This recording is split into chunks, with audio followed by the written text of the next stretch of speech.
자, 18번 문제 같이 봅시다. 자, 이런 게 만약에 수능에 출제가 됐어? 형태가 어때? 끔찍해 보이지?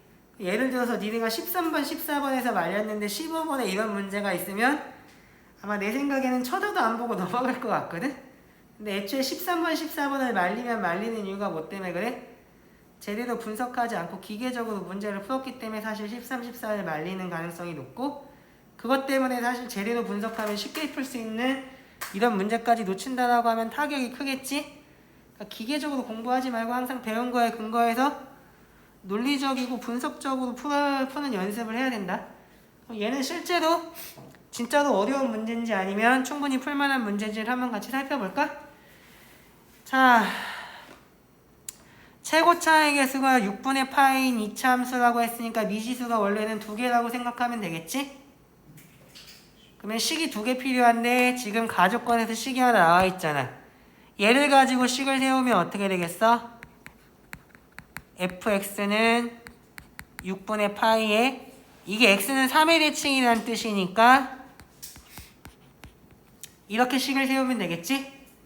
그럼 이제 미지수가 하나니까 여기에 대한 식을 하나 더 얻어내줘야 되겠지. 그럼 k에 대한 식을 어디서 얻어내야 되겠어?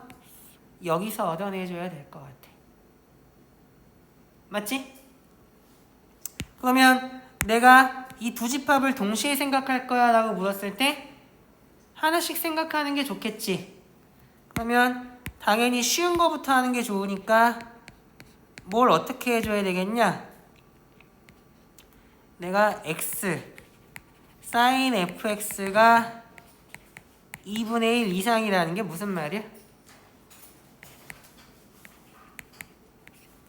얘는 fx가 어떻게 된다는 얘기야? 일반각으로 풀어줘야 된다는 거 알지? 2n파이 플러스 6분의 파이에서 2n파이 플러스 6분의 5파이 이하가 돼야 된다는 얘기 아니겠어? 얘를 너무 좁은 데다 썼나? 좀 널찍한 데다가 쓸까?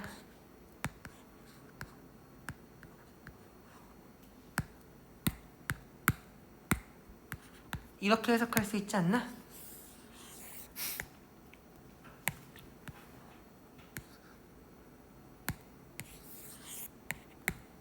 됐니? 그러면 이제 이걸 대수로 풀 거야, 기하로 풀 거야 라고 하면 이제 이 집합에 대한 거 구해서 포함관계 해석해줘야 될 거 아니야? 대수적으로 풀기 너무 빡세지 않냐? 그러면 기하로 생각을 해주는 게 좋을 것 같으니까 fx의 그래프의 개형은 알잖아. 그래프의 개형을 이렇게 그려주고 생각을 하면 될 것 같은데, 그러면 우리는 이 부등식을 만족하는 x의 범위를 구하면 되는 거잖아. 얘는 값은 변하지만 이 간격이 뭐로 고정되어 있다는 건 변하지 않냐면 구간의 길이가 3분의 2파이라는 건 변하지는 않을 것 같아. 그러면 구간의 길이가 3분의 2파이인 거 이렇게 그려. 그러면 요 사이에 있는 거니까 예를 들면 요렇게가 될 거고, 그 다음에 2파이만큼 더 커진 데에 또 나오잖아. 이렇게 되면 이렇게가 되겠지? 그러면 만약에 이 경우는 b-a의 최대값이 4를 주는 데는 어디겠어? 여기 차이보다는 당연히 밑에서의 차이가 더 크지 않겠어? 그러니까 이 경우에서는 여기가 a라면 여기가 a 플러스 4가 될 거 아니야. 근데 그래프가 항상 이렇게 되냐 이거야. 그거는 알 수 없지. 왜? 지금 이 구간 내에 꼭지점의 y좌표가 항상 포함된다는 보장이 있어 없어? k의 값을 모르기 때문에 항상 포함된다는 보장이 없잖아. 그럼 포함되지 않으면 어떻게 되겠어? 이렇게 되면 여기만 되고 밑에는 포함이 안 되지. 그러면 또 이렇게 올라가면 여기 되면 언제가 최대야라고 하면 여기가 a면 여기가 a 플러스 4 되지 않겠어? 물론 여기가 a고 여기가 a 플러스 4일 수도 있지만 어차피 대칭이기 때문에 그게 별 의미는 없을 거라고. 됐니? 그럼 두 가지 경우로 나눠서 풀면 되겠네. 케이스 1 어떤 경우? 꼭지점의 y좌표가 여기에 들어가지 않는 경우, 걔를 어떻게 써줄 수 있어? 3이 이 집합에 들어가지 않는 경우라고 써주면 되겠지. 그러면 아까도 말했지만 여기 요렇게 될 때 여기의 길이가 4가 된다는 거니까 여기가 a고 여기가 a 플러스 4인 걸로 생각하면 별로 문제가 없겠지? 그러면 어떻게 쓸 수 있어? f의 a 플러스 4가 f의 a고 여기는 n의 값에 관계없이 간격이 3분의 2파이로 일정하다는 게 핵심인 거잖아? 여기다가 3분의 2파이 더하면 되겠네. 됐니? 그러면 이거 뭐 2차 방정식인데 못 풀 이유가 없잖아. 그러면 6분의 파이에 a 플러스 1의 제곱이고 양변에 k는 지워도 상관없지? 6분의 파이에 a 마이너스 3의 제곱 플러스 3분의 2파이잖아? 그러면 얘를 계산하면 어떻게 되냐? 파이 다 날리고 양변에 6 곱하면 얘가 4 됐겠지? 그러면 합차 공식 쓰는 게 좋지 않아? 인수분해하면? 그러면 a-3을 넘기면 a 플러스 1 더하기 a-3 하면 2a-2고 그 다음에 a 플러스 1에서 a-3을 빼주면 4잖아? 이게 4가 되기 때문에 a에 대한 1차 방정식을 풀어주면 a는 2분의 3이 될 것 같아. 그럼 답 나와 안 나와? 왜 안 나와? A가 3보다 어떻게 크다. 그지? 지금 내가 항상 강조하는 걸 안 지켰기 때문에 이게 답이라고 착각하기 쉬운 거거든? 내가 항상 뭐라고 해? 새로운 문자를 쓰면 범위를 생각하라고 하잖아? 근데 지금 여기 대칭축이 어디야? x는 3이기 때문에 이 케이스는 3보다 큰 케이스를 하고 있는 거잖아. 그래서 이 문자를 세팅해줬을 때 얘를 깔고 들어가야 이 식이 의미가 있는 거라고. 왜 그러면 a가 3보다 작으면 실제로 만약에 a가 여기라고 하면 a 플러스 4에서 함수값을 더한 게 뭐 되겠어? 안 되겠지. 그럼 fa가 더 큰데 a가 여기에 있고 a 플러스 4가 여기에 있으면 얘보다 얘의 함수값이 더 큰데 어떻게 이 식이 만족되냐고. 애초에 이 식을 쓴다는 것 자체가 얘를 가정했기 때문에 나온 식이잖아. 그러니까 나온 답도 이걸 만족해야 되는데 만족 안 하지. 그렇기 때문에 이건 답이라고 할 수가 없겠다. 그래서 한마디로 꼭지점의 y좌표가 포함되지 않은 경우는 안 되는 거다라는 거 알 수 있게 될 것 같아.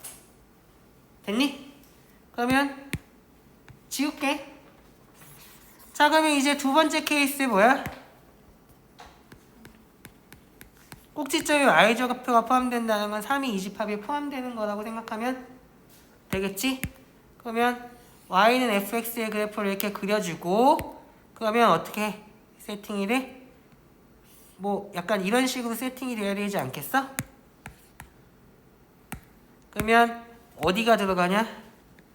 여기가 전부 들어가 버리겠지? 그 다음에 2파이만큼 커진 부분에 이런 것도 다 들어갈 거 아니야. 근데 얘의 부분집합으로서 닫힌 구간의 길이가 최대인 건 당연히 어디서 나오겠어? 여기서 나올 거니까 이렇게 되지 않겠어? 그러면 대칭축이니까 여기가 x는 3이었고 여기의 길이가 4였다는 얘기는 어떻게 된다는 얘기야? a가 1이라는 얘기지? 그러면 f1은 f5가 된다는 얘기겠네. 맞아 아니야? 그리고 당연한 얘기인 거고 얘는 이 범위 내에 들어가니까 얘가 어떻게 돼야 돼? 정확하게 뭔지는 알 수 없지만 이렇게 돼야 된다는 거 알잖아. 왜 그러면 이게 y는 2m 파이 플러스 6분의 파이 그 이상이면서 2m 파이 플러스 6분의 5파이 이하인 부분과 만나는 지점 요 사이에 있는 지점 구하는 거니까 그렇겠지? 그러면 n이 뭔지는 모르지만 얘를 계산을 해주면 k에 대한 값을 알아낼 수 있겠지? 자, 저기다 5 집어넣으면 어떻게 되냐? 3분의 2파이 플러스 k가 2m 파이 플러스 6분의 5파이 될 테고 그럼 여기서부터 k의 값이 뭐 나오냐? 2m 파이 플러스 6분의 파이 됐겠지? 됐니? 그러면 끝났네. n의 값을 모르지만 2m 파이는 탄젠트나 사인의 값을 계산하는데 전혀 영향을 주지 않을 거기 때문에 별로 문제가 없겠지? 그러면 F4를 계산하면 어떻게 되냐?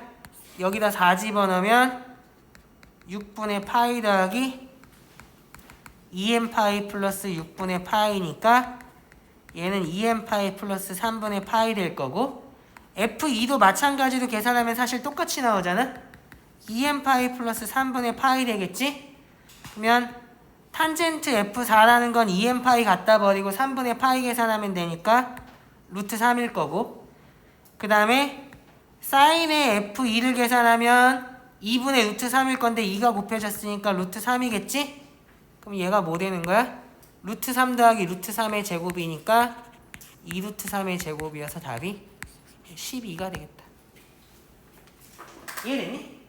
그러니까 언뜻 보면 뭐 사인 F4, 막 2사인 F2 더하고 막 제곱하라고 하니까 뭐 굉장히 지저분하고 어려워 보일 수 있잖아? 그냥 가족권 해석하는 순간 미지수가 K 하나밖에 없네?